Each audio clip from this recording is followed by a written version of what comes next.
Good morning dear student. Online teaching में आप सभी बच्चों का स्वागत है। बच्चों, आज हम जिनके बारे में पढ़ने वाले हैं वो हैं वीरबाला मनु। हमारे देश में बहुत सारे ऐसे वीर योद्धा हुए जिन्होंने अपने प्राणों की आहुति देकर हमारे देश, हमारे समाज के लिए बहुत कुछ किया। तो आपको मैं वीरबाला मनु, जो कि झांसी की रानी लक्ष्मीबाई के नाम से भी विख्यात हुई, और बाल गंगाधर राव के साथ, जो कि झांसी के राजा थे, उनके साथ उनका विवाह हुआ था, आपको उनसे संबंधित कुछ बातें बताती हूँ। वीरबाला मनु, जिनका जन्म किसी बहुत बड़े राजा महाराजा के यहाँ नहीं हुआ था, एक निर्धन की पुत्री थी, एक सेवक की पुत्री थी, जो कि मोरोपंत तांबे थे। इनकी माता बहुत ही कम, जब ये बहुत छोटी थी यानी 4 वर्ष की थी, तब इनकी माता का देहांत हो गया।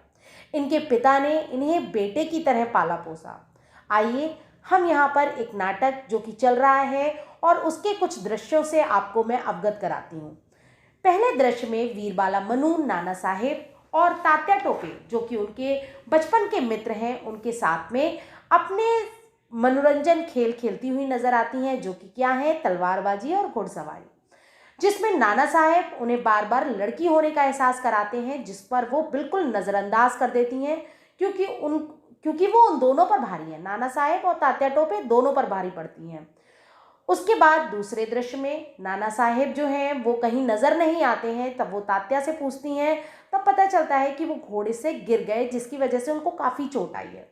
तात्या से वो ये बात कहती हैं कि तुम इन्हें अपने घोड़े पर बैठा करके महल में ले चलो, लेकिन वो कहते हैं कि मैंने कभी 2 लोगों के साथ घुड़सवारी नहीं की, इसलिए मैं नहीं कर सकता। इस पर वो हंसती हैं और उन्हें अपने घोड़े पर बैठा करके ले आ। बाजीराव, जो कि मराठा साम्राज्य के पेशवा हैं, उनके पुत्र हैं नाना साहेब। वो उनकी तारीफ करते हुए कहते हैं कि मैंने ऐसी हिम्मत वाली लड़की आज तक नहीं देखी। जैसे कहते हैं ना कि पूत के पैर पालने में ही नजर आ जाते हैं, उसी तरह रानी लक्ष्मीबाई भी चीज़ों के बारे में बचपने से ही पता लग चुका था।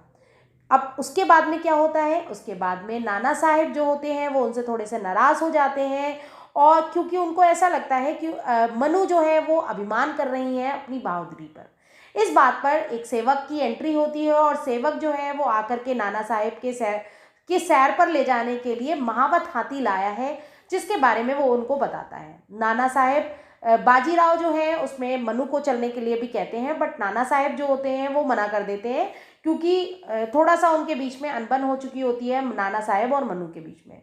मनु को ये बात बिल्कुल भी पसंद नहीं आती है, और वो नाना साहेब से कहती हैं कि तुम मुझे अपने हाथी पर नहीं बैठाओगे तो क्या हुआ, एक दिन मेरे पास बहुत सारे हाथी होंगे।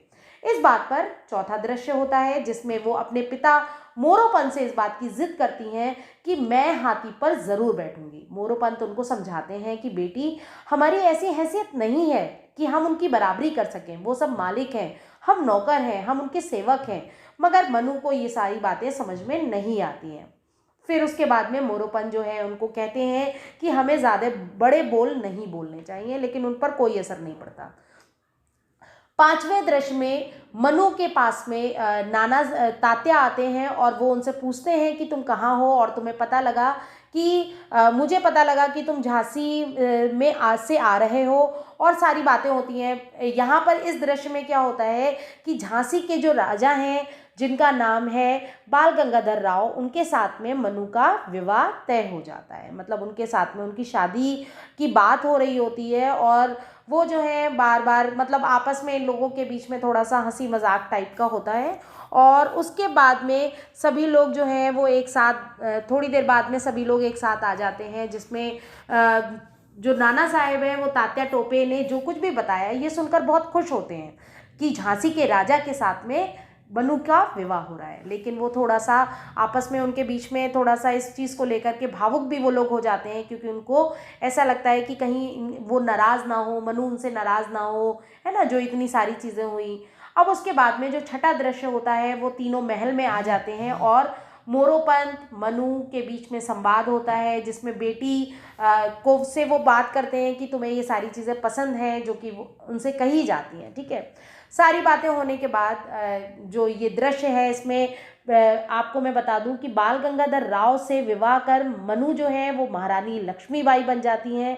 और लक्ष्मीबाई जिनकी अगर मैं बात करूं तो सन 57 समर में हिंदुस्तान को गुलाम बनाने वाले अंग्रेज़ों के छक्के छोड़ा दिए थे महारानी लक्ष्मीबाई ने। उनके जीवन से हमें प्रेरणा लेनी चाहिए।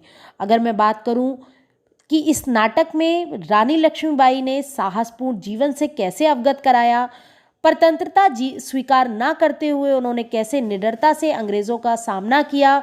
रानी लक्ष्मीबाई के बारे में आप सभी जानते हैं कि कैसे उन्होंने वो लास्ट तक अंग्रेज़ों के साथ में युद्ध करती रहीं।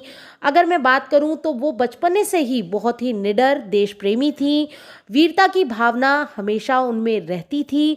और इसके साथ साथ आपको बता दूं कि आत्मसम्मान के लिए उन्होंने अपने जीवन को जिया। इस पूरे नाटक से जो हमें शिक्षा मिलती है वो ये है कि हमें अपने कार्यों अपने कार्यों से दूसरों को प्रेरणा देनी चाहिए, बहादुरी और मान सम्मान के साथ अपने जीवन को व्यतीत करना चाहिए, देश के काम आना चाहिए, है ना। और इसके साथ साथ हमें देशभक्त बनना भी चाहिए। हमारे अंदर जितने भी कौशल हैं उनको निरंतर विकसित करते रहना ही हमारे जीवन का उद्देश्य होना चाहिए। धन्यवाद।